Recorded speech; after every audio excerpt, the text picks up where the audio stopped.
Hello, the purpose of this video is to explain the assessed seminar discussion. It's a type of assessment that perhaps you haven't done before. It's a practical assessment, so we're looking at your skills in discussing, and this might be new, but I want you to feel comfortable doing this. In fact, it's a better way of assessing how good you are in the seminar situation than if you're doing your traditional presentation. So the first thing to emphasize is that the seminar discussion isn't a presentation. You're not going to be standing up at the front all in a line with some PowerPoint slides. This is going to be much more natural, reflecting what you do every week in the seminar. So you should feel a bit more comfortable in doing it. And the purpose of this, where this assessment comes from, is from Dr. Theo Gilbert's practice of compassionate learning. And Theo's work, if you've been to see him as our academic skills advisor, has shown that the best ways in which we learn are through collaboration, compassion, empathy. And so, in sharing our ideas with each other, then we can improve our learning. So, the seminar discussion is meant to reflect that and test some of those skills that we're learning. And by level 6, you should be quite practiced at. So again, it's a group discussion, it's not a presentation. So now I'm going to go through some of the things that you'll be expected to do and some of the marking criteria. So it's a discussion around 2 or 3 of the primary sources that we've studied in the workshops. And you're going to be thinking about this discussion question: to what extent were people outside the political elite involved in political movements in the age of reform? So who was involved in protest and politics in the 18th and 19th centuries? That's your general theme, your question you want your group to discuss. And you'll be using some of the primary sources of your choice to try and answer that question. And you'll be doing so collaboratively. So it's not competition in your group, and you'll be sharing with each other your ideas. And we structured it quite carefully so that everyone feels they've got a role to play.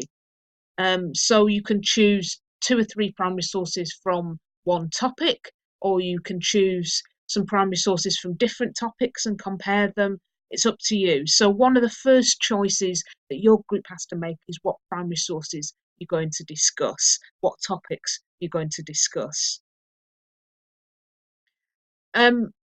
I've suggested here some roles that you might want to play. You don't have to fill these roles, but we found over the last few years that you find it better that if you've got a distinctive role, so that each person is contributing something slightly different to the conversation. So you might want to have a chair, someone to start the discussion, introduce each other, field questions, and be the overall MC, if you like. You might want someone to introduce the historiography, what other historians have said about that topic. And then you might want to focus on the primary sources and choose individual people to discuss individual sources. Again, it's up to you, but that often gives people a sense of what particular role they want to play in the group. And then someone to conclude the discussion, answer that question.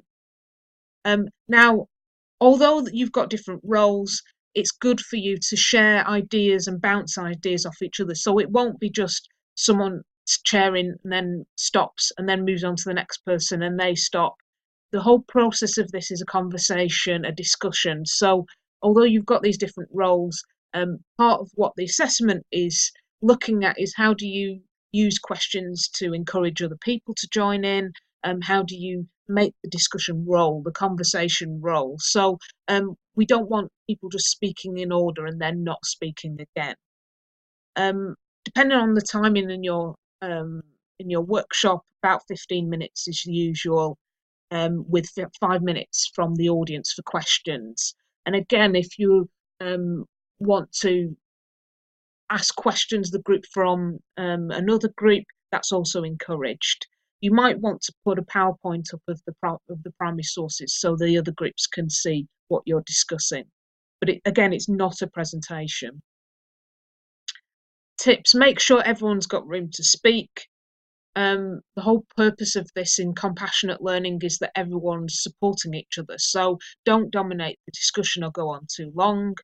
Question each other, jump in if you've got an idea, encourage people who aren't speaking um, to say something, smile, encourage questions. So the marking criteria mainly is on the content. So are you demonstrating your knowledge of the primary sources? Have you shown some awareness of historiography? Have you thought about the primary sources as primary sources, material or visual? What do they tell us about that topic? But the practical elements of this is that you're also being assessed on discussion skills. Are you responding to debate? Are you formulating the right questions? Are you using appropriate language? So are you encouraging other people to speak? Are you making sure that you don't dominate the conversation and conversely not saying anything? Here are some perhaps useful phrases to help you do that. So if you're a bit wary, I'm sure everyone is, of butting in, then you might want to say, well, yes, that links with someone else and what they said a few minutes ago. The chair might want to use these phrases like, that's a good point. Have you thought about this? Or what does that person think about this?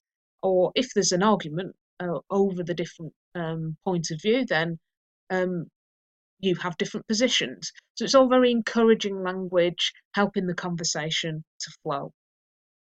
So hopefully that's given you an idea about the discussion. We found it's worked very well, and people have done incredibly well in sort of showing their knowledge and their practical discussion skills. And often you'll find that although you might be nervous at the start, once people get into it, they really enjoy the process and actually achieve really good marks that they might not even have got on paper because they sometimes something thinking over things and in the moment of conversation actually sparks new ideas and new connections, which is also the point of doing this exercise.